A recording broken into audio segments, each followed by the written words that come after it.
My father said those words over prime rib, medium rare, the way he always ordered it. "You're a disappointment, son." He didn't even look up from slicing the meat.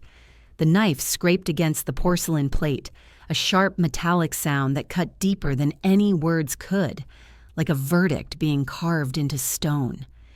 "I've given you every chance," he continued, voice flat, mechanical. "The company, the trust fund, Harvard, and you piss it all away on your little computer games." My stepmother, Karen, smirked into her wine glass. The crystal caught the candlelight, and I watched her lips curl with satisfaction behind the burgundy liquid. My half-brother Tyler, 24 years old, already vice president of sales, snickered loud enough for the waiter to hear, loud enough to make sure I heard, loud enough to humiliate. My half-sister Madison didn't even try to hide it.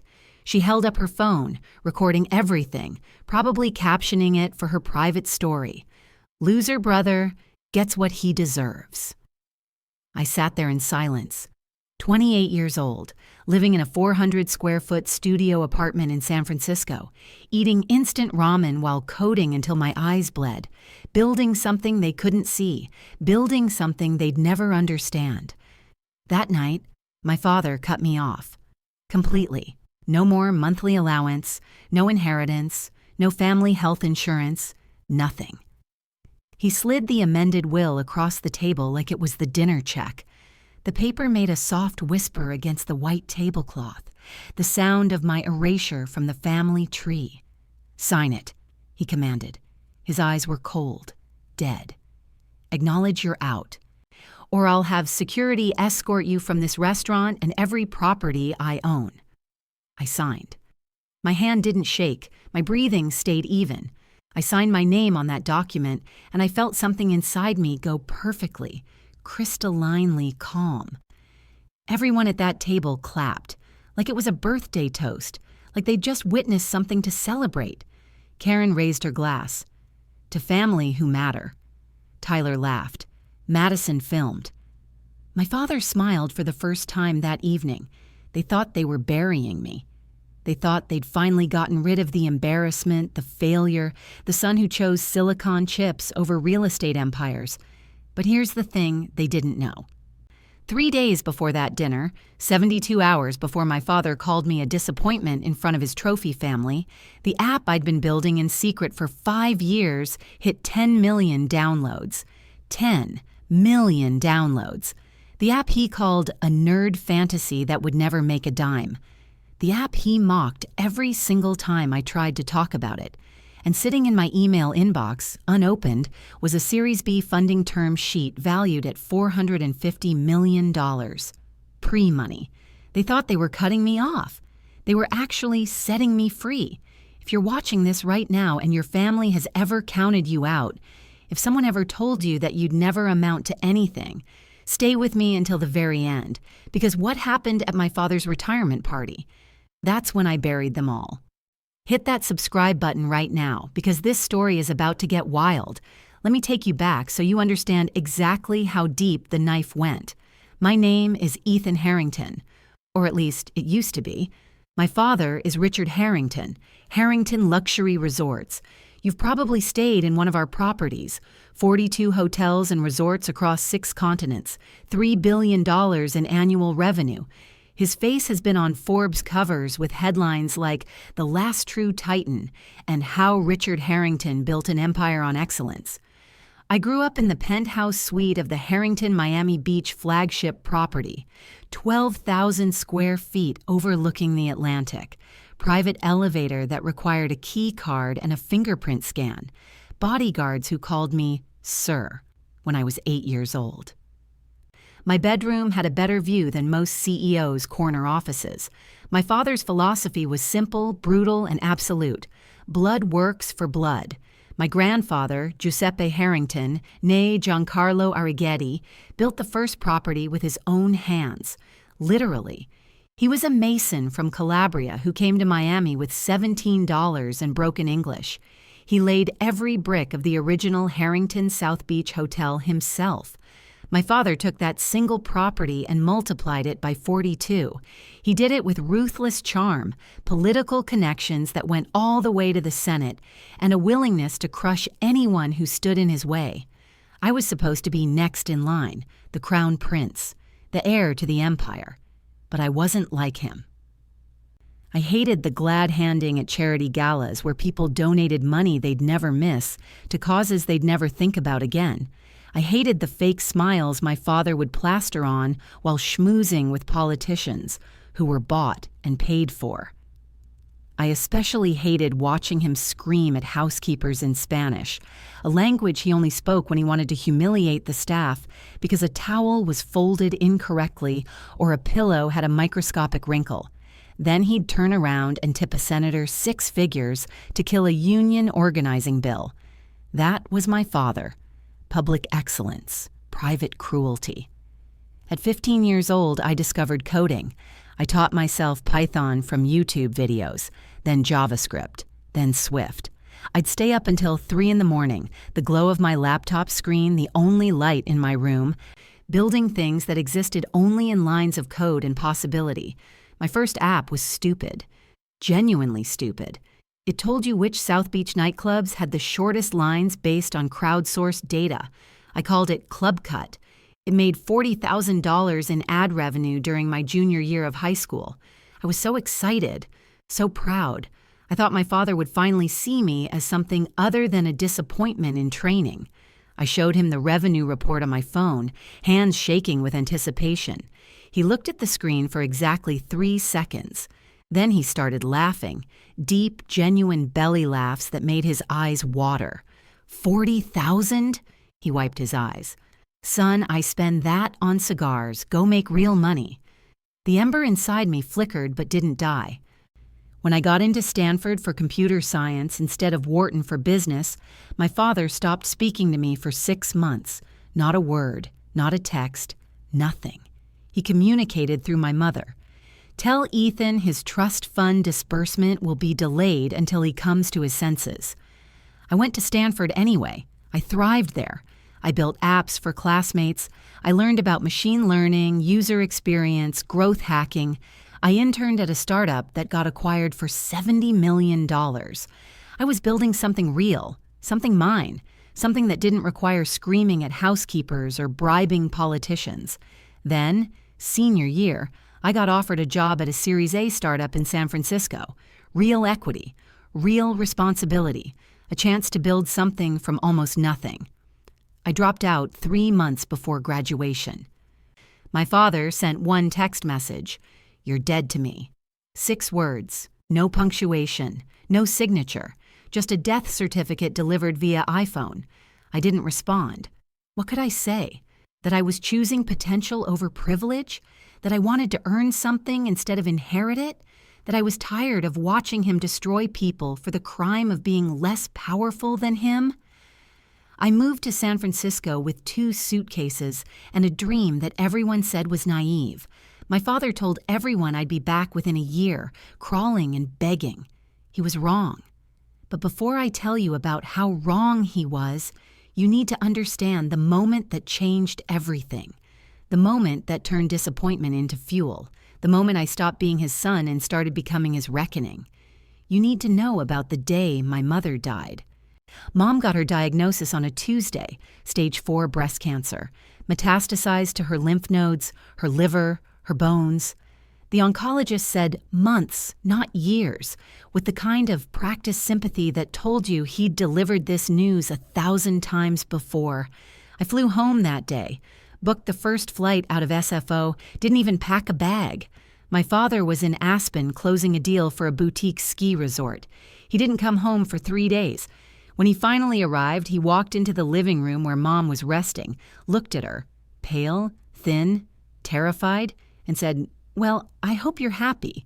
This stress is exactly what I didn't need right now." That was 8 months before she died. 8 months that I spent flying back and forth between San Francisco and Miami. 8 months of sitting by her hospital bed, holding her hand while she slept. Reading her favorite books out loud when she was awake enough to listen. 8 months of my father being everywhere except where he needed to be. He was in Dubai. He was in Singapore. He was in London, Paris, Tokyo, anywhere but the hospital room that smelled like antiseptic and death. "Your father is building something for you," Mom would say, trying to excuse him even as the cancer ate her alive. "He's doing this for the family." But I knew better. He was running. From weakness, from mortality, from anything that reminded him he couldn't control everything with money and intimidation. The day she died, I was reading to her from Pride and Prejudice, her favorite. She'd read it to me when I was a kid, doing all the voices, making me laugh even when I was too young to understand the wit. I was halfway through chapter 43 when her breathing changed, became shallow, ragged, wrong. I called the nurse. The nurse called the doctor. The doctor said the words you never want to hear. "It's time to say goodbye." I held her hand. I told her I loved her. I told her I was going to make her proud.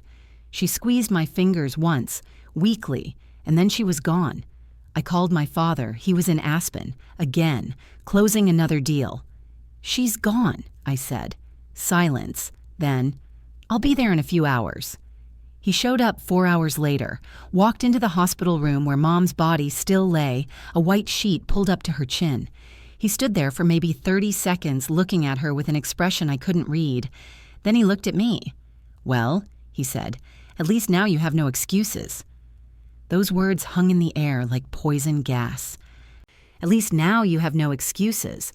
The woman who gave birth to me, who raised me, who defended me when my father called me weak, soft, wasted potential, who told me it was okay to be different, to want different things, to build something new instead of inheriting something old. She was dead, and my father's first thought was about my productivity. I didn't cry at her funeral. Couldn't. The grief was there, this massive boulder sitting on my chest, but I was too busy, too focused, too calculating.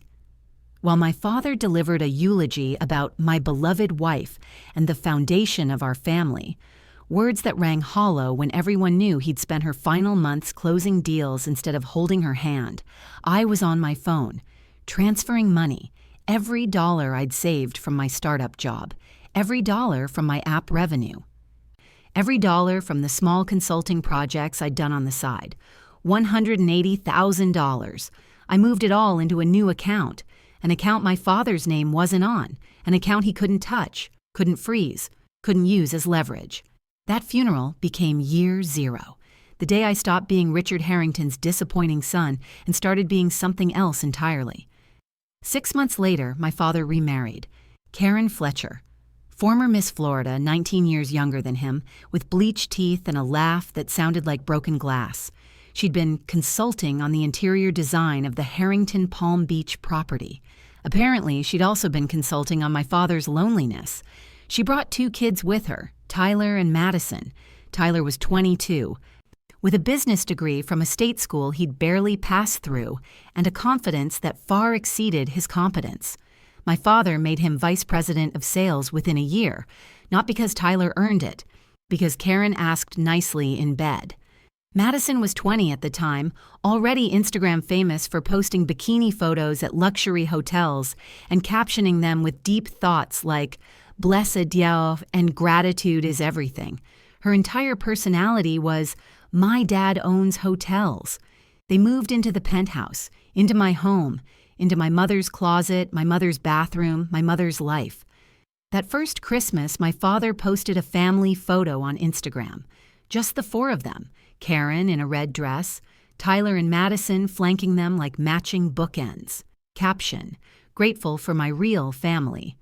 I screenshot it. Started a folder on my computer, named it Motivation. By the time I was done, that folder would be 40 gigabytes. But first, I had to disappear. The first thing I did was kill Ethan Harrington, not literally, legally. I walked into the San Francisco County Clerk's office and filed for a legal name change. Ethan Richard Harrington became Ethan Graves. Graves was my mother's maiden name, the name she gave up when she married my father and entered his world of fake smiles and real cruelty. Taking her name back felt like giving her a victory she never got to claim. The judge asked me why I wanted to change my name. "Personal reasons," I said. He approved it without a second question. Ethan Harrington was dead. Ethan Graves was born. Next, I moved to the worst apartment I could find, not because I had to. I still had that $180,000 nest egg. I could have afforded something decent, but I needed to disappear completely, and nothing says not worth tracking like a shithole address. The Tenderloin, 400 square feet, third floor of a building where the elevator worked maybe one day a week, cockroaches the size of my thumb, gunshots on Tuesday nights like clockwork, some kind of territory dispute between dealers that the police had given up on. Rent was $900 a month. The lock on my door looked like it had survived 2 world wars. The walls were so thin I could hear my neighbors' phone conversations in Russian and what I'm pretty sure were WWE reruns. It was perfect, because no one would ever look for Richard Harrington's son in a place like this. I needed a co-founder, someone brilliant, someone hungry. Someone who didn't know anything about my past. I found Dima on a Discord server for developers. Ukrainian, 26 years old, living in Kharkiv, coding like his life depended on it, because it probably did. His portfolio was insane. Machine learning algorithms that could predict user behavior with scary accuracy. UI designs that were beautiful and intuitive. We started talking about an idea I'd been developing. Real-time social heat maps. I told him over a video call. His English was better than my Ukrainian, which was non-existent. Show people where things are happening right now, not reviews from last week, not influencer recommendations. Right now. His eyes lit up, like social GPS. Exactly. Who are you? He asked. What is your background? Nobody, I said. Just a broke kid from Ohio who's tired of missing out. He laughed. Good. I do not trust rich people. They do not understand hunger. If he only knew. We called the app Pulse. At first it was simple. Where are people checking in right now? Where's the party? Where's the protest? Where's the police raid so you can avoid it? Where's the pop-up shop, the food truck, the secret concert? We built it in 4 months, launched with 0 marketing budget, just posted about it in forums, Discord servers, Reddit communities. Gen Z found us immediately. My father would have called it glorified Yelp for degenerates who can't plan ahead. But Gen Z? We became their nervous system. The app that told them where to be, where to avoid, where life was happening in real time. By year 3, we had 80 million users.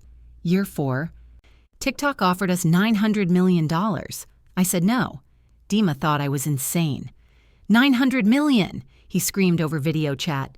Do you understand how many babushkas I could buy houses for with $900 million?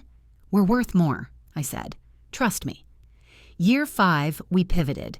Added Pulse Pay, peer-to-peer payments with 0 fees, instant transfers, no bank as middleman. We integrated it so seamlessly into the app that sending money became as natural as sending a text. We ate Venmo's lunch. Then we ate PayPal's dinner. The financial media lost their minds trying to figure out who we were. Forbes ran a feature, The Mysterious 30 Under 30, Founder Who Refuses Photos. They used a silhouette, a black shadow where my face should be. I printed it out, hung it in my cockroach-infested apartment, stared at it while eating ramen and writing code at 3 a.m. Perfect. Meanwhile, back in Miami, my father's new family was thriving. Karen posted constantly, the penthouse, the yacht, the private jet, the galas, every post dripping with champagne and diamonds and captions about being blessed and living our best life. Tyler got promoted to executive vice president, posted LinkedIn updates about growth mindset and leading with integrity, while everyone who actually worked for him quietly hated his guts. Madison hit 1 million Instagram followers. Her content strategy was be rich, look hot, repeat. It worked. And every Christmas, like clockwork, my father posted the same thing. Family photo. The 4 of them. Karen, Tyler, Madison, and Richard. Grateful for my real family. No mention of mom. No mention of me. Like we'd never existed. I screenshot every single post, added it to the folder. The folder grew. Screenshots. articles about my father, photos of the penthouse, records of property purchases, Tyler's promotions, Madison's brand deals, 40 gigabytes of fuel. People ask me why I kept it all, why I tortured myself by watching their perfect life unfold while I lived in squalor and built something they'd never see. Here's why. Every time I wanted to quit, every time the code wouldn't work, every time we ran out of runway, every time investors said no, every time I wondered if my father was right and I was just wasting my life, I'd open that folder. I'd look at their faces, their smiles, their captions about real family, and I'd remember. I wasn't just building an app. I was building ammunition. The war hadn't started yet. They didn't even know they were in danger, but I did. And I was patient, because revenge isn't about speed, it's about precision. And I was about to become very, very precise. 3 years after I became Ethan Graves, Pulse crossed $1 billion in valuation. The exact same year, Harrington Resorts went public. My father rang the opening bell at the New York Stock Exchange wearing a custom Brioni suit and a smile that said he'd conquered the world. The stock opened at $42 per share. By market close, it hit 58. Forbes headline, Richard Harrington mints another $1 billion in single day. He owned 52% of the company. Absolute control, untouchable. Or so he thought. I was 31 years old. Pulse had just closed a Series C at a $3.2 billion valuation. My personal net worth, on paper, in shares I couldn't touch yet, was around $800 million. I could have bought a mansion, a yacht, a private jet. Instead, I called my lawyer. I want to buy shares of Harrington Resorts, I said. Long pause. Your father's company? It's a publicly traded company. Anyone can buy shares. Ethan, set up shell companies, Cayman Islands, different brokers, small purchases spread over time, nothing that triggers SEC reporting requirements until we're ready. Another pause. This is legal, but nothing. Do it. He did it. I started buying shares at $56, then $54, then $61. I didn't care about the price. I cared about the accumulation. Every share I bought felt like taking back a piece of my childhood. Every transaction was a small act of war that my father couldn't see coming. Dima found out 3 months in. We were reviewing Pulse's quarterly metrics, user growth still climbing, revenue projections beating targets, when he noticed a line item in my personal account. What is this? He pointed at the screen. Harrington Resorts? You are buying your father's stock? Investment diversification, I said. Bullshit. He leaned back in his chair, studying me. Your daddy issues are expensive, my friend. They're an investment. In what? Revenge? I smiled. Injustice. He shook his head but didn't argue. Dima understood hunger. He understood what it meant to be underestimated. He'd built his way out of a war zone with nothing but a laptop and raw talent. How much you want to own? He asked. Enough. Over 18 months, I accumulated 8% of Harrington Resorts. 8% doesn't sound like much. But in a publicly traded company, 8% owned by a single entity is massive. It makes you a major shareholder. It gives you power. It also makes people nervous. My father's investment banker called him in a panic. I know this because the call happened during a board meeting, and one of the board members, a guy I'd gone to Stanford with coincidentally, recorded it and sent it to me. Richard, we have a situation. What situation? My father's voice sharp and impatient. Someone's accumulating your stock, aggressively but quietly. Different accounts, different brokers, but the pattern suggests a single entity. Who? We don't know. They're using shell companies. It's all legal, but how much do they own? 8% and climbing. I could hear my father breathing, heavy, angry breaths. Find out who it is. We're trying. But they're sophisticated, very sophisticated. 3 days later, my father went on CNBC. I watched from my apartment eating cold pizza, the good kind now, not the dollar slice garbage, while his face filled my screen. Corporate raiders are cowards, he said, jaw tight. They hide behind lawyers and shell companies because they don't have the guts to build something themselves. They're vultures circling success they could never create. The host asked, "Do you know who's buying your stock?" "Not yet, but if you're watching..." He looked directly into the camera. "If you're coming for Harrington, come with your real name. Face me like a man." I laughed so hard I choked on my pizza. The next morning, I sent flowers to his office. 4 dozen black roses, expensive, ominous. The card read, "See you soon. A fan." His assistant posted about it on Instagram. She was one of those people who posted everything. "Mr. Harrington got the creepiest flowers today, someone's obsessed." My father's response, according to the same Stanford board member who was becoming my favorite spy, was to call an emergency meeting. "It's Blackstone," he told the board. "Has to be. They've been sniffing around the luxury resort sector." "Sir, Blackstone typically makes their intentions known." "I don't care what they typically do. Someone's trying to take my company." But it wasn't Blackstone. It wasn't Brookfield or Brookstone or any other institutional investor. It was me.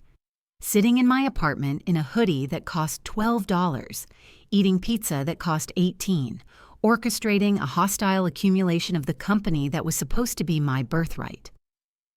The irony was delicious. Every week I'd review the numbers with my lawyer. 8.2%, 8.5%, 8.9%. We stopped just below 9%, because at 10% I'd have to file a 13D with the SEC, public disclosure. My name attached to the shares. I wasn't ready for that yet, but I was getting close. I thought about my mother constantly during this time, about how she'd worked in the hotels before she married my father, how she'd started as a front desk clerk at the original South Beach property, how she knew the names of every housekeeper, every bellhop, every line cook, how my father had erased all of that from the company history.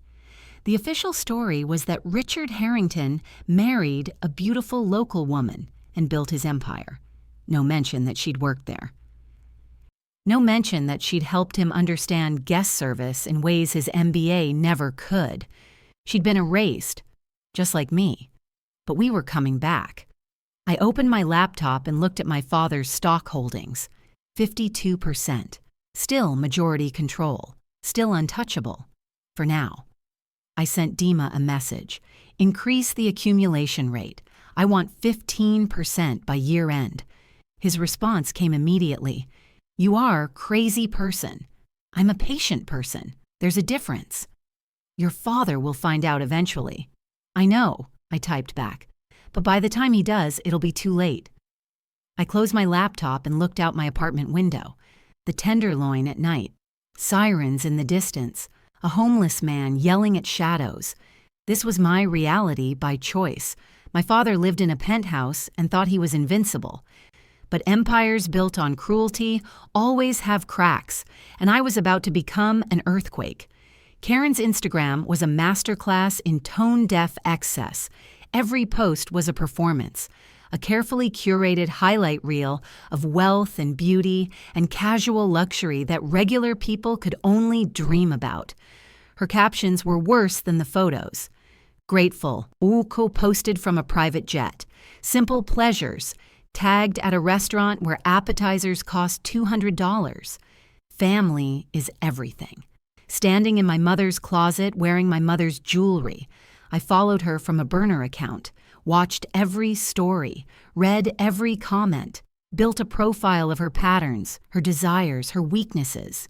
She wanted Aspen, posted about it constantly, mood boards of mountain estates, screenshots of real estate listings, videos of her and my father skiing at Aspen resorts, always ending with the same wistful caption, "Someday soon." Then, one morning, the post I'd been waiting for. "Major announcement, we're closing on our dream home in Aspen, 28 milers of pure mountain heaven. Daddy's retirement gift to me. Can't wait to host all of you here. Aspen life. Dream home blessed." The photo showed a stunning contemporary estate, floor-to-ceiling windows, mountain views, infinity pool that looked like it dropped off into the sky, 4,800 square feet, 6 bedrooms, 8 bathrooms, wine cellar, home theater, ski room with heated floors. The comments poured in. OMG goals! You deserve it, Queen. Can I be you when I grow up? I read every comment, saved the post, zoomed in on the property details visible in the background of her photos. Then I made a phone call. I need the listing agent for 847 Starwood Drive in Aspen, I told my real estate lawyer. 2 hours later, I had the agent on the phone. Mr. Graves, the property is under contract. I understand. What's the asking price? $28 million. But sir, there's already an accepted offer. I'll pay $32 million, all cash, 48-hour close. Silence. Mr. Graves, I have obligations to the current buyer. The current buyer has a financing contingency. I checked. My offer is cleaner, faster, and $4 million higher. Call your seller. Tell them they'd be stupid to say no. I'll need to make some calls. You have 2 hours. I hung up. 90 minutes later, my phone rang. Mr. Graves, the seller accepted your offer. When can you wire the funds? Give me your wire instructions. The money will be there by end of business today. It was. $32 million. Cash. No inspection contingency, no financing contingency, no nothing. Just the purest, most aggressive purchase in Aspen real estate history. The deal closed 47 hours later. I had the deed framed, hung it in my office, which was still just a corner of my shitty apartment, but now with very expensive artwork on the walls. 3 days after closing, Karen's Instagram story appeared. Heartbroken. The sellers backed out on our dream home.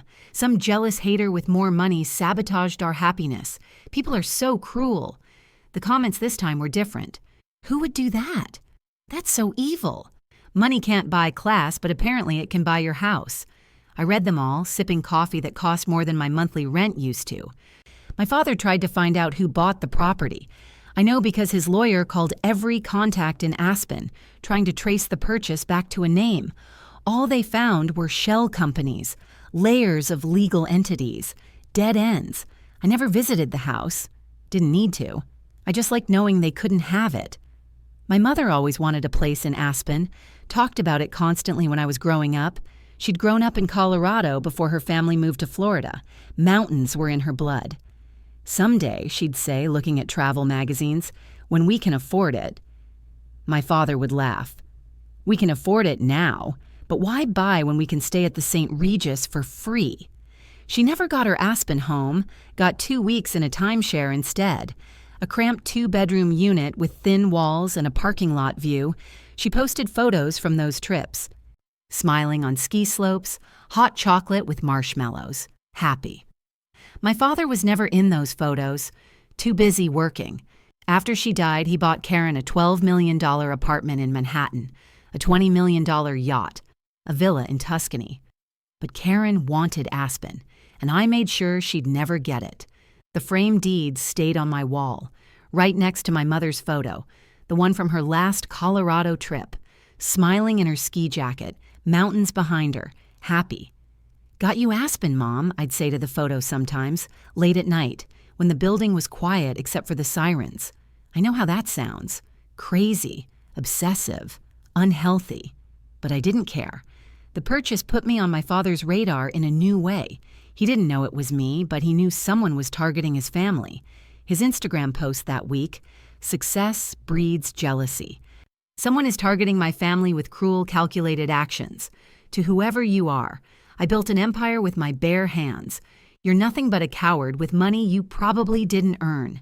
Face me." I commented from my burner account. "See you soon." He blocked me immediately. I made a new account, commented again. "You can't block what you can't see." Blocked again. I had 50 burner accounts ready to go. Dima found me one night, scrolling through Karen's Instagram, looking at her posts about the evil person who stole her dream home. "You are becoming obsessed," he said. "I'm becoming strategic." This is not strategy. This is therapy you are not getting. My therapist is watching my father's family implode in real time. It's very effective. He shook his head. "When this is over, you will need real therapy. "When this is over," I said, "I won't need anything except the look on his face when he realizes who I've become." Dima left the room muttering in Ukrainian. I kept scrolling, kept planning, kept building. The Aspen house was just the beginning, because if they thought losing a house was cruel, they had no idea what was coming. Tyler's promotion party was everything you'd expect from people who confuse wealth with taste. Black tie, 500 guests, the grand ballroom of Harrington, Miami Beach, the flagship property, the crown jewel, the place where my grandfather had laid every brick with his immigrant hands. Cirque du Soleil performers suspended from the ceiling, ice sculptures of Tyler's face, a 16-piece orchestra, champagne that cost more per bottle than most people's monthly rent. The invitation arrived at one of my shell company addresses. Gorgeous cardstock, gold embossing, Karen's careful calligraphy. Join us in celebrating Tyler Harrington's promotion to President of North American Operations. A legacy continues. A legacy. Tyler, the man who'd gotten a gentleman's C in every business class and whose greatest professional achievement was showing up on time. President of North American Operations, meaning he'd be overseeing 42 properties, thousands of employees, billions in revenue. The announcement had gone out 3 weeks earlier. Tyler's LinkedIn post was a masterpiece of unearned confidence. Humbled and honored to step into this role, ready to lead with integrity, vision, and the values my father instilled in me. Let's build something great together. The comments were perfect. Congratulations, well deserved. From Karen's friends, proud of you. From Madison, nepotism looks good on you. Deleted within minutes, I read every comment, saved every screenshot, built a file. Because Tyler wasn't just incompetent, he was corrupt, and I'd been watching. For his promotion party, I wanted to send a gift, something memorable, something that would communicate exactly what I thought of his achievement. I found it at a luxury art gallery in Miami, a crystal sculpture 12 inches tall, beautifully crafted, expensive, museum quality work. It was a rat, not stylized, not abstract, a realistic crystal rat standing on its hind legs, looking up. Perfect. I had it engraved on a small crystal plaque at the base. To Tyler, who finally climbed to the top of the cage. I had it gift-wrapped. Beautiful paper, silk ribbon. Delivered to the party with a card that said only, "Congratulations on your promotion." No signature, no return address, anonymous. Tyler opened it during the party. I know because someone posted a video. He pulled the sculpture out of the box, read the engraving, and laughed. That entitled, braying laugh that sounds like someone who's never been told no. "Look at this." He held it up for the camera. "Some loser sent me a rat. Jealousy is a disease, people." He posted the video on Instagram. Caption, "Haters gonna hate, thanks for the reminder that success breeds envy." The comments flooded in. "That's actually kind of funny. Whoever sent that is big mad. Imagine being so pressed about someone else's success." I watched from my apartment. Didn't react, didn't comment, just waited, because the gift wasn't the revenge. The gift was the warning. 1 week later, the Wall Street Journal ran a story. SEC investigates Harrington Resorts executive for potential fraud. The article detailed Tyler's performance bonuses, payments to a consulting company called Apex Advisory Solutions. 6-figure payments, regular, documented. Except Apex Advisory Solutions didn't really exist. It was registered to Tyler's girlfriend, a 26-year-old entrepreneur whose LinkedIn showed no actual work experience. The consulting services? Non-existent. No reports, no deliverables, no documentation of any actual work. It was fraud. Simple, stupid, obvious fraud. Tyler had been paying himself under the table, using his girlfriend as a pass-through and calling it legitimate business expenses. The tips to the Journal? Anonymous, untraceable. Backed up with documents that I'd spent 6 months acquiring through legal but creative means. I'd hacked nothing, stolen nothing, just followed the money trail that Tyler was too arrogant to hide properly. The SEC investigation launched immediately. Tyler's statement through his lawyer, "I am confident that a thorough review will show these payments were legitimate business expenses for valuable consulting services." The problem was that when the SEC asked for evidence of these valuable services, there was none. No contracts, no work product, no emails discussing the supposed consulting, just money moving from Harrington Resorts to Tyler's girlfriend's bank account. Within 2 weeks, Tyler stepped back from his role to focus on family. Corporate speak for, "We're firing you but letting you save face because your father is still a major shareholder. My father had to promote someone else, someone competent, a hospitality veteran with 30 years of experience who'd been overlooked because Tyler needed a title." The press coverage was brutal. Harrington's scion steps down amid fraud probe, nepotism gone wrong at luxury hotel chain. Tyler Harrington's short-lived executive career ends in SEC investigation. Karen tried damage control, posted a family photo with a caption about "standing by Tyler during this misunderstanding." The comments were savage. Misunderstanding, getting caught. Maybe the rat sculpture was a warning. Rich kid learns consequences exist. Tyler still doesn't know it was me. Thinks it was a disgruntled employee, someone who resented his promotion, some jealous middle manager who couldn't handle seeing him succeed. The truth is simpler. Tyler was proof that privilege doesn't equal competence. My father spent millions training an employee who didn't want to learn. I spent ramen money training myself because I had no other choice. My father gave Tyler a title and expected excellence. I built excellence from nothing and earned every title I claimed. The night the SEC investigation became public, I was in my apartment, now a much nicer apartment in Soma, 2 bedrooms, actual insulation, reviewing Pulse's quarterly earnings. Revenue, $2.1 billion. User growth, 23% quarter over quarter. Valuation, $6.8 billion. My personal net worth, $1.8 billion on paper. Dima video called me around midnight. He'd seen the news. "Tyler," he said simply, "what about him?" "You did this." "The SEC did this. Tyler did this to himself by being a criminal." "You gave SEC the evidence." I didn't deny it. Dima shook his head, half amused, half concerned. "You are a very petty billionaire." "I'm not a billionaire yet," I said, "but when I am, I'll be the pettiest one alive." He laughed. "What is next? The sister?"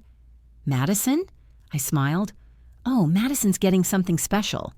"You are building towards something big, yes? All of this, it is preparation." "All of this," I said, "is justice. One small cut at a time. By the time I'm done, they'll be bleeding from 1,000 wounds and won't understand how it happened." "That is very dark, my friend." "My father called me a disappointment over dinner and cut me off." Tyler laughed. "Madison filmed it. They posted about their real family while my mother's body was barely cold." Dima was quiet for a moment, then, "Okay, I help. What you need? Keep building Pulse. Keep us growing. I need to be undeniably, obviously, publicly successful." "We are already successful. We need to be legendary." He grinned. "This I can do." We hung up. I walked to my window. San Francisco at night. The city where I'd rebuilt myself, where I'd transformed from disappointing son to tech billionaire, where I'd become dangerous. The rat sculpture was sitting in Tyler's closet somewhere, probably. A forgotten insult from a forgotten enemy, but I remembered. I remembered everything, and I wasn't done yet. Madison's Instagram influencer career was built on a foundation of absolutely nothing. No talent, no unique perspective, no actual content worth consuming. Just wealth. Proximity to luxury. The ability to take photos of herself in expensive places, wearing expensive things, while contributing nothing of value to the world. Her feed was a parody of itself. Bikini photo at Harrington, Bali. Caption, "Bless, eat a designer bag unboxing." Caption, "Treat yourself." Private jet selfie. Caption, "Gratitude is everything." She had 2.4 million followers, people who watched her life like it was a documentary about an alien species, people who both loved and hated her in equal measure. The comments were always a war zone. Goals. Must be nice to be born rich. What do you actually do? She's literally just hot and has money, lol. Madison would respond to the nice comments and ignore the criticism. Or worse, she'd post crying videos about haters and jealous people who don't understand hard work. Hard work, as if being born was an achievement. Then she landed a 7-figure brand deal, Mirasol Swimwear, a luxury swimsuit line that charged $300 for a bikini. They wanted Madison as their face, their brand ambassador. Her announcement post was everything you'd expect. Major news, so excited to announce I'm the new face of Mirasol Swim. This partnership means everything to me. Hard work pays off. When you stay true to yourself and keep pushing, dreams come true. Use code Madison20 for 20% off. Mirasol babe, dream big. The comments were immediately brutal. Hard work, being born with a trust fund? Girl, what work? Your dad probably bought the company. Imagine thinking this is an achievement, but mixed in were her fans. You deserve this. So proud of you. Can't wait to buy everything. The deal was reportedly worth $1.2 million over 2 years. Appearances, social posts, a swimsuit line designed by Madison. She posted a crying video thanking her followers. You guys made this possible. I'm literally shaking. This is what happens when you stay authentic and work hard. I watched the video 3 times. Then I bought the company. Mirasol was privately held. Small operation, founded by a designer in LA, growing but not profitable yet, hungry for capital. I had my investment team reach out. We're interested in acquiring Mirasol Swimwear. Full acquisition. Name your price. The founder, a woman named Elena who actually had talent and had built something real, was hesitant at first. We're doing well. I'm not sure I want to sell $12 million cash, close in 30 days. Long pause. Can I ask why you're interested? I see potential for growth, new markets, better distribution, and I think you're undervalued. All true. Mirasol was actually a decent brand. Good designs, quality materials. It could be worth something. Elena accepted. The deal closed 3 weeks later. I owned Mirasol Swimwear. Madison had no idea. My first board meeting as owner, I had one directive. Cancel the Madison-Harrington partnership immediately. The marketing team looked confused. But we just announced, I'm aware. End it. Cite creative differences. Toxic brand association. Say whatever you need to say legally. Sir, we'll have to pay a termination fee. I don't care. Drop her today. They did. Madison's agent called her that afternoon. I know because Madison posted about it crying in her car. I just got the worst news, she sobbed, mascara running, voice breaking. Mirasol dropped me. They said creative differences, but I think they meant I'm toxic, rich kid energy. Someone there doesn't like me. The video went viral, not in the sympathy way she expected, in the schadenfreude way where people love watching privilege fail. Cancelled Harrington started trending. The comments were merciless. Maybe try getting an actual skill. This is what happens when your only talent is being rich. Daddy can't buy your way out of this one. Plot twist. What if whoever bought Mirasol just hates nepotism? Madison tried to recover with a response video, sitting in her bedroom, a bedroom bigger than most apartments, explaining through tears how she'd worked so hard and built this following from nothing. I'm not just my last name, she insisted. I built this myself. Every post, every photo, every connection. This is my work. The comments got worse. Your dad built it. You just stood on it. From nothing. Hype, penthouse, and trust fund. The delusion is strong. Even her fans started turning, girl, maybe take some time offline. This is giving major out-of-touch vibes. She deleted the video after 6 hours. Posted a simple statement instead, taking a break from social media to focus on myself. Thank you to those who have supported me. lost 200,000 followers in a week. Dima found out about the Mirasol purchase 3 months later when we were reviewing my investment portfolio.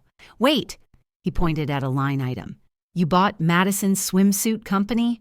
I bought a swimsuit company. The Madison Association was coincidental. Bullshit. I smiled. You are very petty billionaire, he said, shaking his head. I'm not a billionaire yet. You just spent $12 million to cancel your sister's Instagram sponsorship. This is billionaire behavior. She's not my sister. She's my father's wife's daughter who mocked me on video while I was being disowned. Ah, so this is therapy. This is justice. Justice is $12 million. Justice is watching someone who's never earned anything lose the one thing they thought they earned. Dima closed his laptop. You know what is scary? What? You are getting very good at this. The revenge, the chess moves. You think many steps ahead now. I've had a lot of time to practice. What happens when you run out of small victories? When you are ready for big one? I looked at my wall. The framed aspen deed, my mother's photo, screenshots of every real family post my father had ever made. Then, I said quietly, we end this. The retirement party. The retirement party. Dima nodded slowly. I hope your mother would be proud of who you are becoming. My mother would want me to forgive them. Will you? I thought about that dinner. The knife scraping the plate. Karen's smirk. Tyler's snicker. Madison's phone camera capturing my humiliation. My father's words, "You're a disappointment." No, I said. I don't think I will. Madison never recovered her influencer career, lost her verification, started posting desperate sponsored content for third-tier brands that paid in free product instead of cash. She still has no idea it was me. None of them do. But they're starting to feel it, starting to sense that something's wrong, that someone is out there, watching, waiting, dismantling their perfect life one piece at a time. They just don't know who. Not yet. My father loved telling people I was dead to him, said it at galas, in interviews, on social media. I had a son once, he made his choices, I made mine. He's dead to me. Always with the same tone. Regretful, but firm. Like he'd tried everything and I'd rejected his love. The narrative was perfect. The disappointed father, the ungrateful son, the tragic family story. Everyone felt sorry for him. It must be so hard, they'd say. You tried your best, they'd comfort. Some people just can't be saved, they'd agree. So I decided to make it literal. I hired a private investigator, former CIA, specialized in creating convincing backstories, the kind of guy who could make someone disappear or appear, depending on what you needed. I need to stage my death, I told him. He didn't blink. Where and how? Thailand, Phuket, drug overdose in a hostel. Why Thailand? Because it's exactly what he'd expect. His disappointing son, spiraling downward, dies alone in a third-world country chasing drugs and meaning. It's poetic. You're a dark individual. I'm a thorough one. Can you do it? He could. It cost $200,000. Hospital records, dental matches, police reports, a burned-out hostel room, eyewitness accounts from paid actors, a body in the morgue that matched my general description before cremation. Everything official, everything documented, everything traceable back to a real death. Just not my death. I died on a Tuesday. The news hit my father's desk on Wednesday morning. The U.S. Embassy in Bangkok contacted him directly. Positive identification based on dental records. Personal effects found in the room. Signs of drug use. I know what he did because I had someone watching. He sat in his office for 20 minutes. Didn't move. Didn't call anyone. Just stared at his desk. Then he poured himself 3 fingers of scotch. At 10 in the morning, drank it in one swallow. Called his lawyer. Make sure this doesn't affect the will. I want documented confirmation that he was already removed from any inheritance. Not grief, not regret, just legal housekeeping. Karen's reaction was more interesting. She posted on Instagram the next day, a black Balenciaga dress, sunglasses indoors. Caption, "Sometimes we lose people to demons we can't fight. R.I.P. Ethan." She wore black for a month. Every outfit, every photo, performative grief for a stepson she'd never met, mourning the tragedy of a life she'd never cared about. The comments were predictably sympathetic. "So sorry for your loss. You have such a beautiful heart. He's in a better place now." Tyler's response was more honest, didn't post anything public. But in a private group chat that I'd gained access to months earlier through less than legal but impossible to trace methods, he wrote, "At least now there's no confusion about succession. Silver lining." Madison posted a crying selfie. Caption, "I never knew him well, but this is so sad. Life is precious." She deleted it after 2 hours and posted a bikini photo instead. My father gave one interview, page 6, drunk, late at night. "I tried to save him," he slurred, "gave him every opportunity, the best schools, the best chances.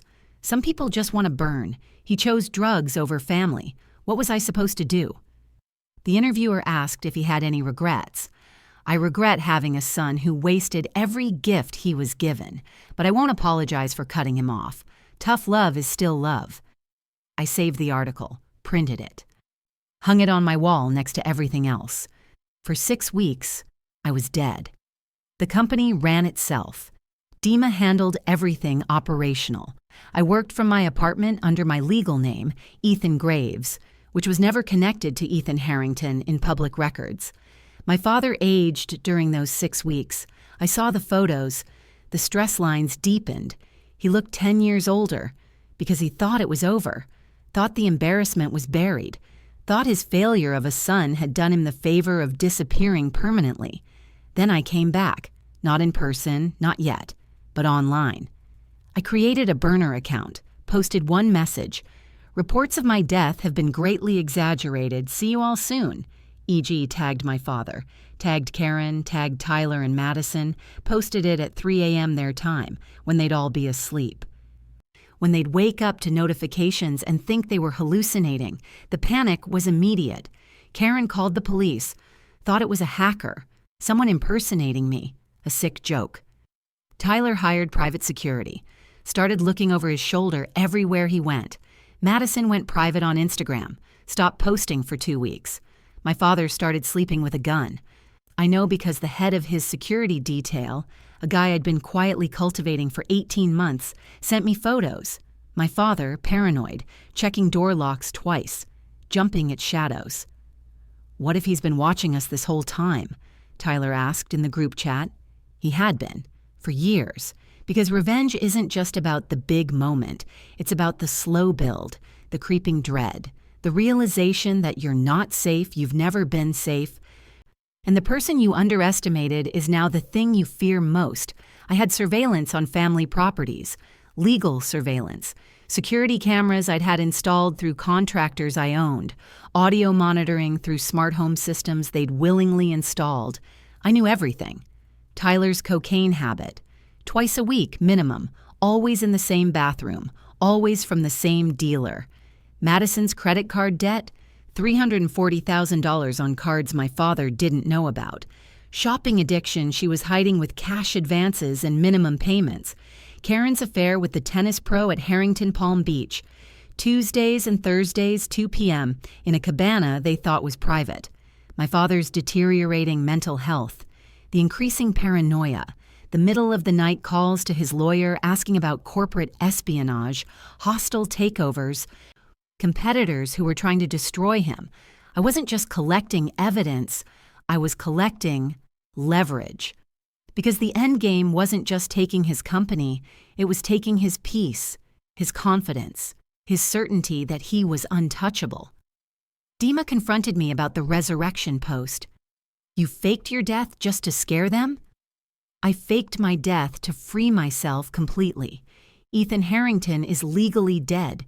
Ethan Graves is who I've always been. Now there's no connection, no loose ends.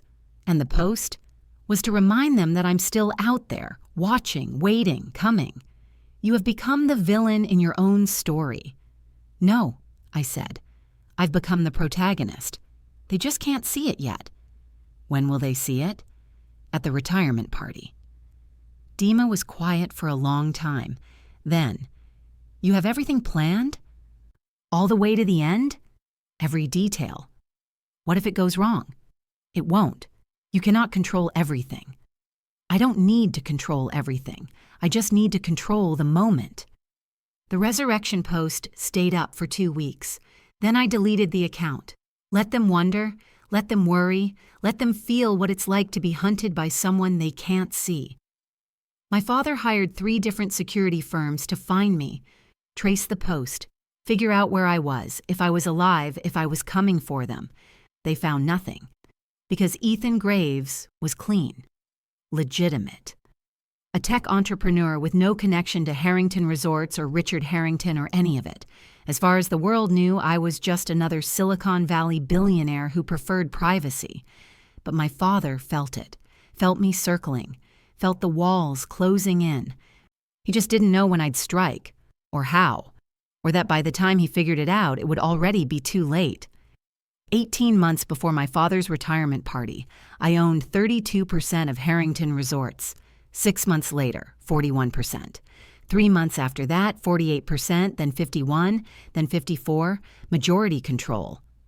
I owned my father's company, the company his father built with immigrant hands and broken English, the company my father had spent 40 years growing, the company that was supposed to be my birthright before I became the disappointment. It was mine now, and he had no idea.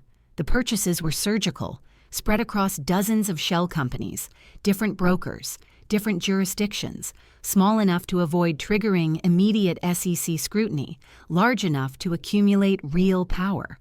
My lawyers were the best money could buy. Every purchase was legal, every entity properly registered, every transaction documented. If my father ever found out and sued, he'd lose. But the goal wasn't to hide forever. The goal was to stay hidden until the exact right moment. The board was next. Harrington Resorts had 11 board members. My father controlled 6 through personal relationships and shared interests. The other 5 were independent, theoretically. I started recruiting, not tech bros, not Silicon Valley types who'd raise red flags, but hospitality veterans, people who'd spent decades in the industry, people who looked exactly like the kind of board members a luxury resort chain should have, people who secretly worked for me. I found them through executive recruiters, approached them carefully, offered them board positions on the recommendation of a major anonymous shareholder who was concerned about company direction. They had no idea the anonymous shareholder was me. Within a year, I'd replaced 3 board members who'd aged out or retired, added 2 more through shareholder recommendation that my father couldn't legally block. 5 board members were mine. Combined with my 54% ownership, I controlled the company. My father still thought he was in charge. The board meetings started changing. Subtle things at first. Questions that hadn't been asked before. Gentle pushback on decisions that used to be rubber-stamped. Richard, maybe we should reconsider the expansion timeline for the Dubai property? My father would bristle. The timeline is aggressive but achievable. The pro forma numbers seem optimistic given current market conditions. I've been building hotels for 40 years. I think I understand market conditions. Of course. We just want to ensure shareholder value is protected. Shareholder value? The phrase that made my father's jaw tighten. Because he wasn't the majority shareholder anymore. He just didn't know it yet. The whisper campaign intensified. Board members questioning his decisions. Not aggressively, not obviously, just enough to plant doubt. The acquisition price seems high. Do we have competitive bids for the construction contract? Has legal reviewed the liability exposure on this partnership? My father started raging in board meetings. I built this company. I know what I'm doing. The new board member, a woman named Patricia Chen, hospitality veteran, 30 years at 4 Seasons and Ritz-Carlton, impeccable reputation, would respond calmly, "No one's questioning your legacy, Richard. We're ensuring the company's future." By questioning every decision I make? By doing our fiduciary duty to all shareholders. All shareholders, meaning the anonymous majority owner who'd recently taken control. My father's paranoia grew. It's Blackstone, he'd insist. They're trying to destabilize me before making a hostile offer. His investment banker would shake his head. Richard, we've looked. There's no evidence of coordinated action by any major institutional investor. Then who the hell is buying all these shares? We don't know. The entities are properly structured, all legal. We can't trace them back to a single source. Find out. They couldn't, because I'd spent years building an untraceable structure, layers of legal entities, jurisdictions chosen specifically for privacy, lawyers who specialized in corporate anonymity. My father was fighting a ghost. The forced retirement came in a board meeting 6 months before the planned party. Patricia Chen called the meeting Agenda, Executive Leadership Discussion. My father walked in confident, walked out destroyed. Richard, the board has concerns about the company's direction, Patricia began. What concerns? My father's voice was sharp. Your recent acquisition decisions, the Dubai expansion, the partnership with Chen Global. The stock price has been flat while competitors are growing. Flat doesn't mean failing. We're stable, profitable. Stable isn't enough in a growth industry. The board feels fresh leadership might be beneficial. My father laughed, cold, bitter. Fresh leadership? I am this company. You built this company. We're grateful for that. But the largest shareholder believes it's time for a transition. The largest shareholder? Who the hell is the largest shareholder? We're not at liberty to say, but they own 54% of the company, and they're requesting you step down. The room went silent. My father's face turned red, then purple. This is a coup. This is a board vote, Patricia said calmly. The shareholder has the right to request management changes. We're offering you a dignified retirement, full pension, legacy preservation, a celebration of your achievements. And if I refuse, then we vote you out anyway, and it won't be dignified. The vote was 8-3. My father's remaining loyalists voted no. Everyone else voted yes. He was out. The press release went out the next day. Richard Harrington announces retirement after distinguished career. Board unanimously celebrates his legacy and wishes him well. The unanimous was a lie, but it sounded better than forced out by mystery shareholder. My father's private reaction was nuclear. Smashed his phone, threw a laptop across his office, screamed at Karen until hotel security asked him to calm down. He called his lawyer. I'm suing. This is illegal. This is a hostile takeover. His lawyer reviewed the documents. Richard, everything is legal. The shares were purchased properly. The board vote was legitimate. You're outvoted. Then find out who owns the shares. We're trying. But they're protected by multiple layers of corporate structure. It could take years to pierce the veil, and we might not succeed even then. I built this company with my father's legacy. They can't just take it. They didn't take it. They bought it. Legally. You sold shares to the public. Someone bought them. That's how public companies work. My father's rage had nowhere to go. He still didn't know who. That was the beauty of it. Karen tried to salvage the situation by controlling the narrative. We'll make the retirement party the event of the decade, she told him. A celebration, a legacy moment. Show everyone you're leaving on your own terms. My father, broken, agreed. Karen took over planning, sent invitations to everyone who mattered. Billionaires, politicians, celebrities, every major player in the hospitality industry. Theme, a legacy eternal. The irony was perfect, because every vendor she hired, the caterers, the florists, the AV team, the security company, was owned by one of my shell companies. She was literally hiring me to orchestrate my father's destruction, and she had no idea. Dima called me the night the invitations went out. I saw the party announcement. This is it? This is it. You are ready? I've been ready for 10 years. What happens after? After you reveal yourself? I don't know, I admitted. I haven't thought that far ahead. Maybe you should. Maybe. But first, I need to finish this. Your mother would want you to forgive. My mother wanted a lot of things. She wanted my father to be at her deathbed. She wanted a family that loved each other. She wanted me to have a relationship with my father. She did not get those things. No, she didn't. But she did teach me one thing. What? That you don't have to be cruel to be strong. That you can win without becoming the monster. Is that what you are doing? Winning without becoming the monster? I thought about that. About the surveillance, the manipulation, the calculated destruction of Tyler's career, Madison's brand deals, Karen's dreams. I don't know, I said honestly. Ask me after the party. I hung up, walked to my wall of memories, the Aspen deed, the screenshots, the articles about Tyler's fraud, Madison's canceled deal, my mother's photo, 10 years of building toward one moment, one party, one revelation. I touched my mother's photo, her smile, her eyes. I hope you understand, Mom, I whispered. I hope you know I'm not doing this for revenge. I'm doing it for dignity. But I was lying. It was revenge. Cold, calculated, absolutely justified revenge. And I was ready. 7 days before the retirement party, I started final preparations.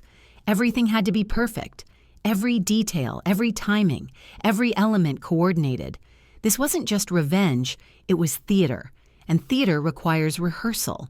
First, documentation. My lawyers spent 3 days preparing a binder. Every share purchase, every legal filing, every board vote, every document proving I owned 54% of Harrington Resorts legally and legitimately. If my father sued, when my father sued, we'd win. The binder was 600 pages. It sat on my desk like a weapon. Second, the security detail.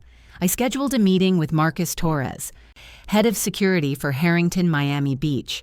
Former Marine, 20 years in executive protection, loyal to whoever paid his salary. I'd been paying his salary for 6 months. He just didn't know it yet. We met at a coffee shop in Coral Gables. He arrived in civilian clothes, cautious. "Mr. Graves," he said, shaking my hand, firm grip, assessing eyes. "Call me Ethan." I slid a folder across the table. "I need you to understand who's really in charge now." He opened the folder.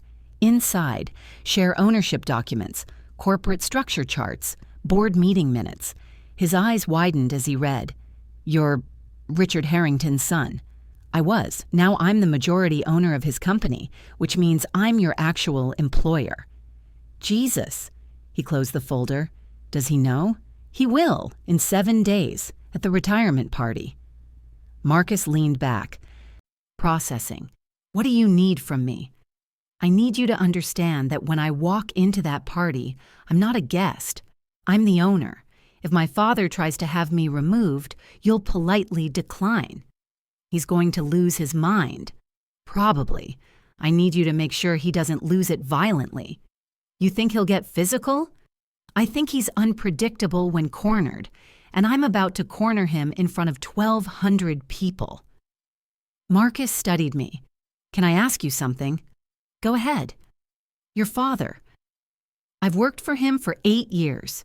He's not a good man. I've seen how he treats people. But this, publicly humiliating him at his own retirement party, it's brutal. You want to know if I'm sure? I want to know if you've thought about the cost, not to him, to you. This kind of revenge, it changes you. I thought about that dinner.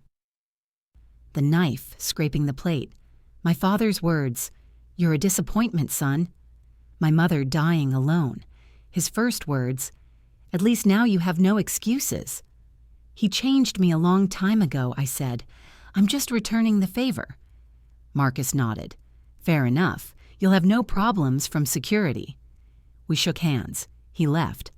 I sat there for a while, drinking cold coffee, wondering if he was right about the cost. Third, the AV team. I met with the technical director at Harrington, Miami Beach, a guy named Justin, 26, talented, underpaid. I need every screen in the ballroom synchronized, I told him. every projector, every monitor, every display. One signal controls them all. That's technically complex. I don't care what it costs. I need it perfect. No delays, no glitches. When I trigger the signal, every screen changes instantly. What are we displaying? You'll find out on the night, but it needs to be dramatic, high resolution, impossible to ignore. Justin's eyes lit up with the challenge. I can do that. When do you need it ready? Day of. Final test 3 hours before guests arrive. Budget? Whatever it takes. We spent 2 hours planning the technical execution. Camera angles, screen positions, signal routing, backup systems. By the time we finished, Justin was buzzing with excitement.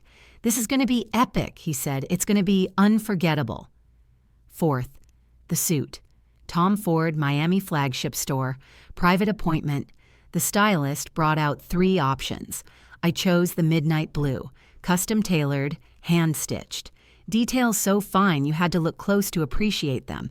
$35,000, more than Tyler's car. Less than the Aspen House's property taxes for a month. I tried it on, looked in the mirror, saw someone I barely recognized. Not the kid who coded in his room at 3 a.m., not the guy who lived in the Tenderloin eating ramen. Someone else. Someone powerful. Someone dangerous. Someone who looked like he belonged at his father's retirement party. Perfect fit, the stylist said. Make any final adjustments needed. I need it in 6 days. Of course, Mr. Graves. Mr. Graves, my mother's name. Finally being spoken with respect. Fifth, the conversation with Dima. He video called me at midnight, Miami time, morning in Kiev where he was visiting family. Are you sure about this? He asked without preamble. Public humiliation of family. There is no going back. There was no going back the day he told my dying mother I had no excuses. Yes, but revenge is like poison. It kills the person who drinks it, or it cures them. Ethan. His voice was serious. I have known you for 10 years. You are a good person, brilliant person, but this makes you like him. No, it makes me exactly not like him. He destroyed people for fun, for power, for entertainment. I'm destroying him for justice. Justice is not yours to deliver. Then whose is it? God's? The universe's? My mother's in her grave? Dima was quiet. Then, what happens after? When the party is over? When everyone knows? When your face is on every screen and your name is in every article? I don't know. This scares me. Why? Because revenge is like drug. First hit feels good. Then you need more. Then you need more. Then there is nothing left but the addiction. This is the last hit, Dima. After this, I'm done. You promise? I promise. Okay, then I support you. But after this, you talk to real therapist. Not me, real one. I laughed. Deal. And maybe you take vacation. Go to beach. Meet nice person. Have actual life. After the party. After the party, he agreed. Good luck, my friend. You will need it. Sixth, Mom's grave. The last thing I did before the party was visit my mother, not her actual grave. That was in a cemetery next to my grandfather, but the shelter I'd built on her childhood home in Naples. I'd bought the property 3 years ago, a modest house where she'd grown up, working-class neighborhood, good people, real lives. I'd restored it. Turned it into a shelter for LGBTQ+ youth whose families had rejected them. Kids like I'd been rejected. Kids who needed a second chance. Named it after her, the Eleanor Graves House. I walked through on a Thursday afternoon, met some of the residents, heard their stories, saw their resilience. One kid, 17, trans, kicked out by his parents, asked me why I'd built the shelter. Because someone once told me I was a disappointment, I said, and I needed to prove them wrong. But more than that, I needed to make sure other people who were called disappointments knew they weren't. Did you prove them wrong? I will, in 3 days. I stood in the garden afterward, photo of my mother on the memorial wall, smiling, young, before cancer, before my father ground her down. Mom, I hope you're proud. I did it your way. I worked, I built, I earned, and tomorrow I take back your name. The sun was setting, golden light through the trees. Peace. Revenge isn't about destroying someone, I whispered. It's about proving they never could. But even as I said it, I knew Dima was right. I was lying to myself. This was about destruction, and I was ready to burn it all down. The night of my father's retirement party, Miami Beach looked like a movie set. Harrington Miami Beach Resort, the flagship, the crown jewel, the property my grandfather built with his hands, was lit up like a palace. Spotlights swept the sky, red carpet stretched from the valet station through the lobby. Paparazzi lined the entrance, cameras flashing for celebrities and billionaires whose names I'd seen on Forbes lists. I wasn't invited, obviously, but I didn't need an invitation. I owned the building.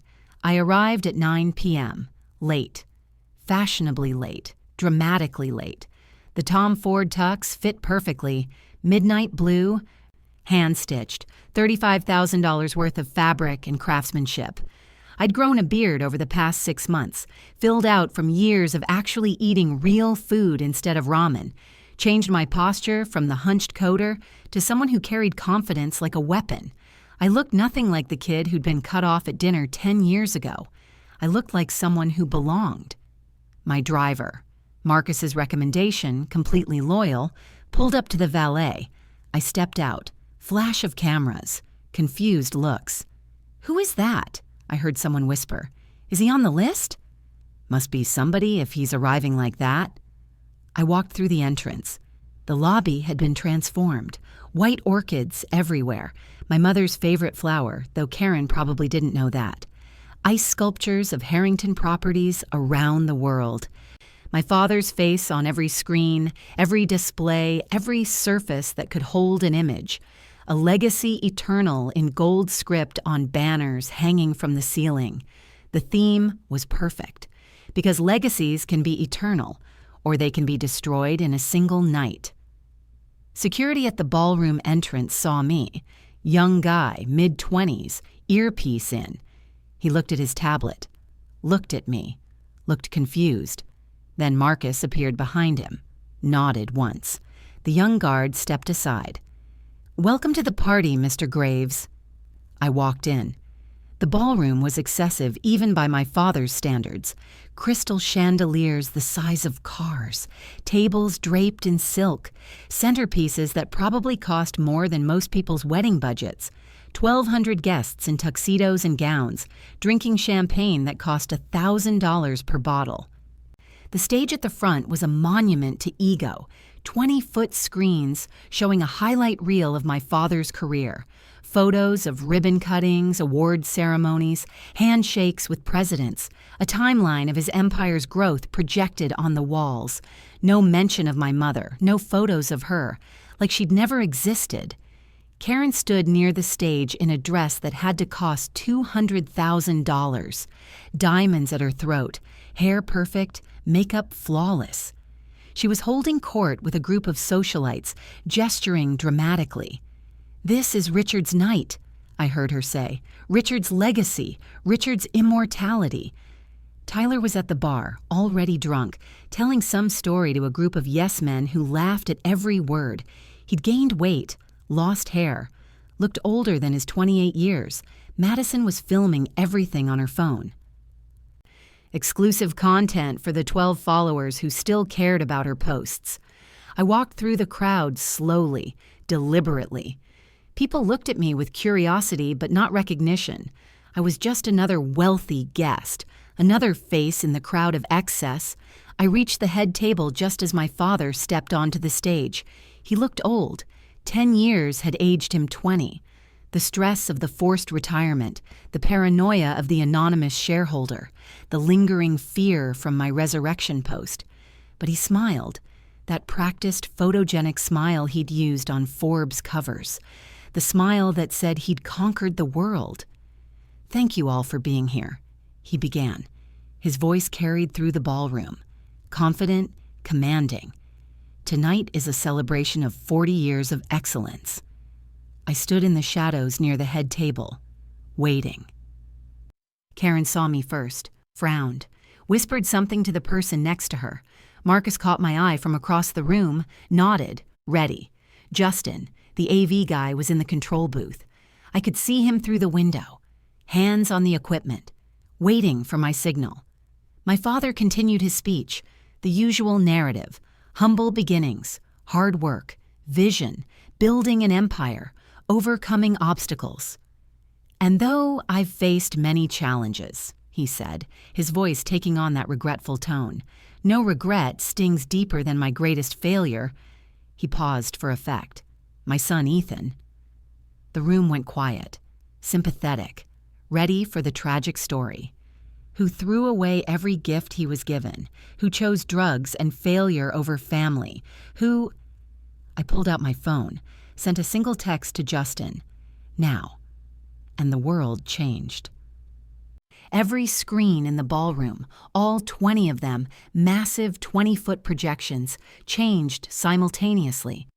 My father's face disappeared, replaced by mine. Not me now. Me on the Forbes cover that had run 6 months ago, the one I'd finally agreed to after years of refusing. Ethan Graves, the billion-dollar ghost who built an empire in secret. My face. Professional photo, confident smile, beard trimmed, eyes sharp, and underneath in letters 5 feet tall, net worth, $4.8 billion. The room gasped. All 1,200 people. A collective intake of breath that sounded like wind through a canyon. My father stopped mid-sentence, mouth open, brain trying to process what his eyes were seeing. Then the text overlay changed. "Actually, Dad, I chose freedom." The silence was absolute. You could hear ice melting in glasses. I walked out of the shadows. My father saw me, really saw me. His face went from confusion to recognition to horror in 3 seconds.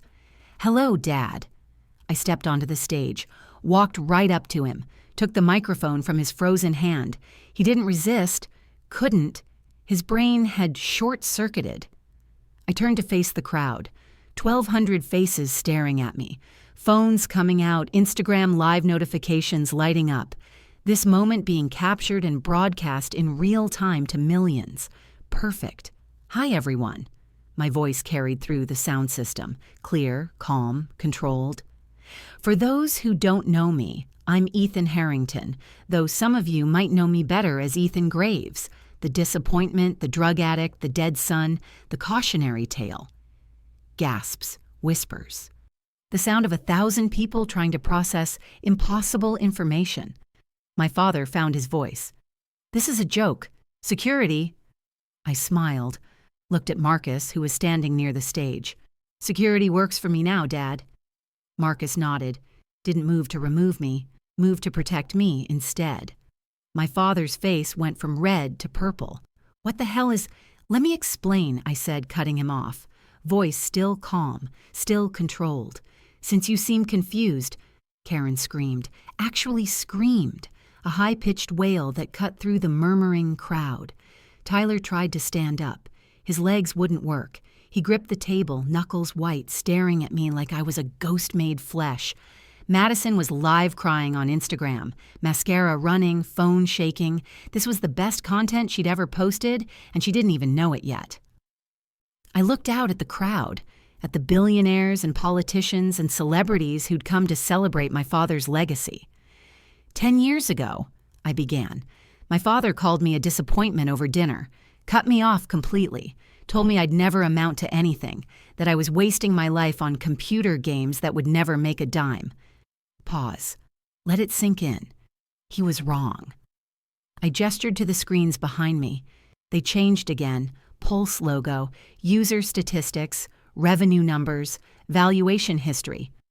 While my father was buying yachts and marrying trophy wives, I was sleeping on floors in the worst neighborhood in San Francisco, while he was promoting incompetent family members to executive positions they didn't earn. I was building the fastest-growing tech company in history. While he was pretending my mother never existed, I was becoming 10 times the empire he ever dreamed of. My father tried to speak. Couldn't. His mouth opened and closed like a fish drowning in air. "You want to know the best part?" I asked, looking directly at him now. "You never saw it coming. Not once. Not when I was buying your stock. Not when I was replacing your board members. Not when I forced your retirement. Not when I planned every detail of this party." His eyes widened, understanding dawning. "That's right, Dad. I own 54% of Harrington Resorts. I control the board. I forced you out, and I planned this entire evening specifically so I could tell you, in front of everyone who ever kissed your ass, that you were wrong about me." The room erupted, not in gasps this time, in noise, shouts, questions, phones recording, people standing up to see better. Karen was sobbing now, loud, ugly sobs that echoed through her microphone-amplified jewelry. "This can't be legal," she screamed. "We'll sue.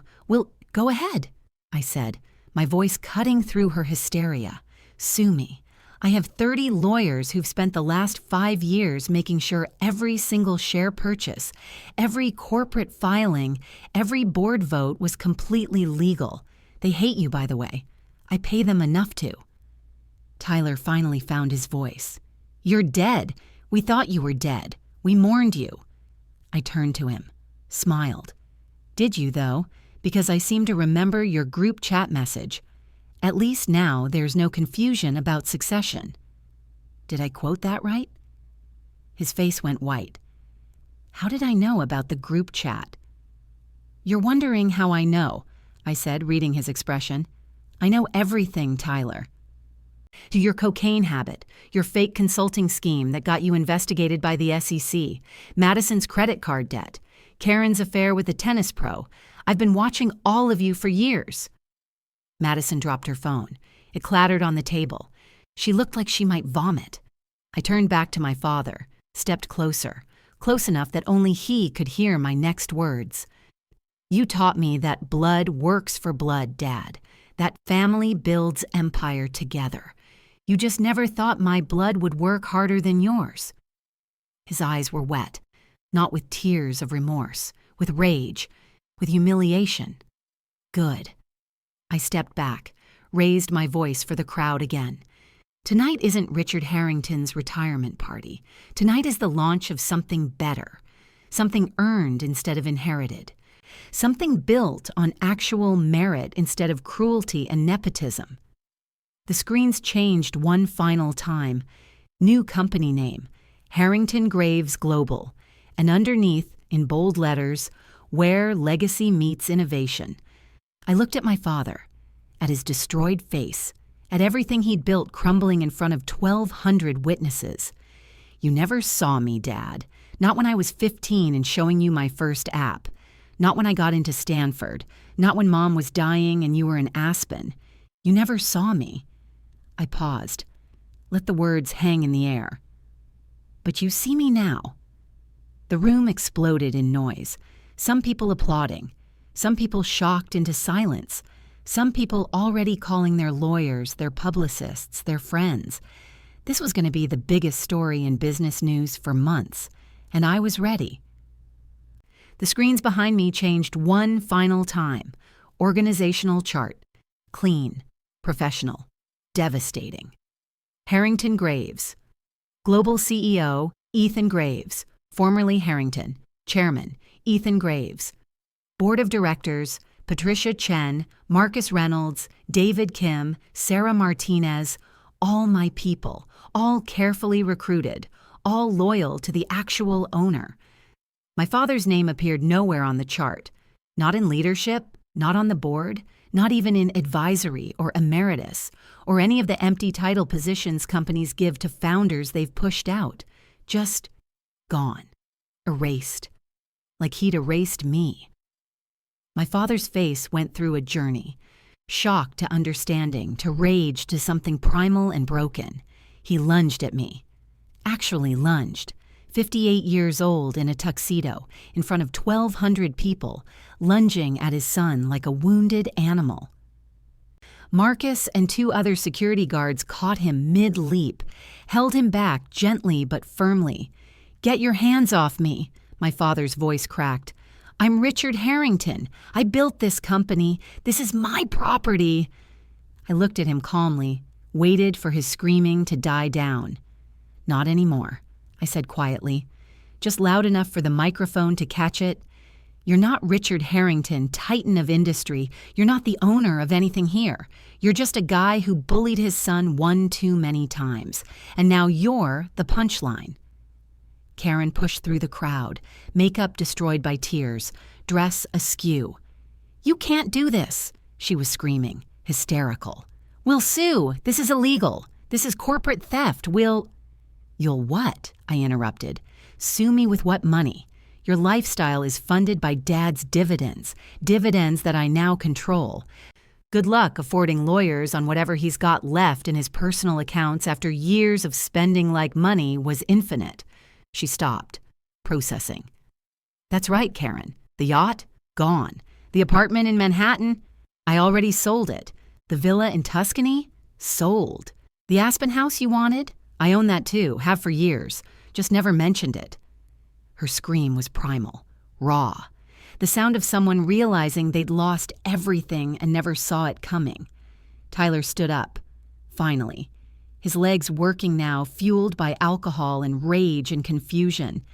"You're dead. We buried you. We mourned you. Disappointed?" I asked. The room erupted in laughter. Genuine, shocked laughter from 1,200 people who couldn't believe what they were witnessing.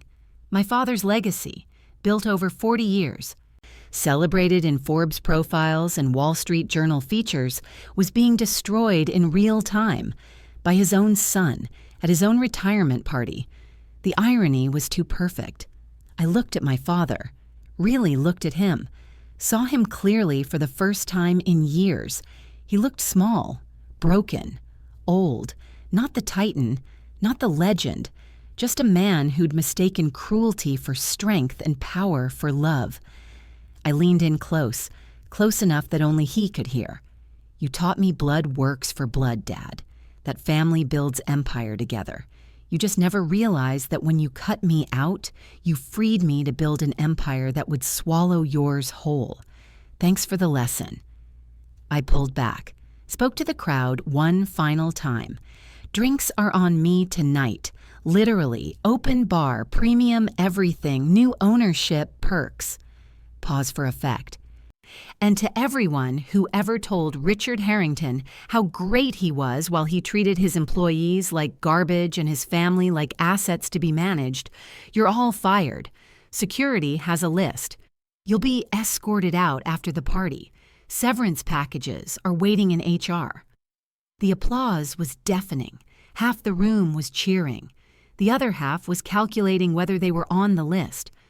My father tried to speak. Couldn't. Just made wounded animal sounds while security held him back. "Get him out of here," I told Marcus. "Back entrance, away from cameras. Let him keep his dignity." Marcus nodded, signaled to his team. They escorted my father toward the service exit, not roughly, but firmly, professionally, like they'd escort any disruptive guest. My father's last words as they walked him out, "I made you. You're nothing without me." I didn't respond, didn't need to. The screens behind me showed my net worth, my company, my empire. I'd proven him wrong without saying a word. Karen followed him out, sobbing. Tyler stumbled after them, drunk and broken. Madison had already left through a side door, Instagram Live still running. The crowd settled. Some people left, most stayed. The bar stayed open. And I stood on that stage, in my father's ballroom, in the company my grandfather built, and felt absolutely nothing. No satisfaction, no joy, no closure, just emptiness. Dima had been right. Revenge doesn't cure you. It just makes you hollow. 5 years after the retirement party, my father lives in a 1,200 square foot condo in Boca Raton. Not the penthouse, not the palace. A modest two-bedroom with a parking lot view and neighbors who complain about his TV volume. Karen left him 6 months after the party, took half of what little remained after lawyers and accountants divided the assets. Last I heard, she's married to a plastic surgeon in Scottsdale. Posted their wedding on Instagram with the caption, "Real love this time." Tyler works at Enterprise Rent-A-Car, corporate accounts division, makes $42,000 a year, still tells people at bars that he used to be an executive at Harrington Resorts until they Google him and find the SEC investigation articles. Madison tried to become a realtor, got her license, sold 0 houses. Now she works at a boutique in Coral Gables, folding clothes and pretending she doesn't recognize the customers who used to follow her on Instagram. Me? I'm 35 years old, Forbes 400, youngest self-made billionaire in American history. Harrington Graves Global is worth $18 billion and growing, but that's not what I'm proud of. 3 years ago, I bought my mother's childhood home in Naples, the house where she grew up, where she learned to dream before my father taught her to settle. I restored it, every detail authentic to her memories. Then I turned it into a shelter for LGBTQ+ youth whose families rejected them. Kids who were told they were disappointments, kids who needed someone to believe in them. I named it the Eleanor Graves House. Every year on her birthday, I go back to that restaurant, the same table where my father called me a disappointment.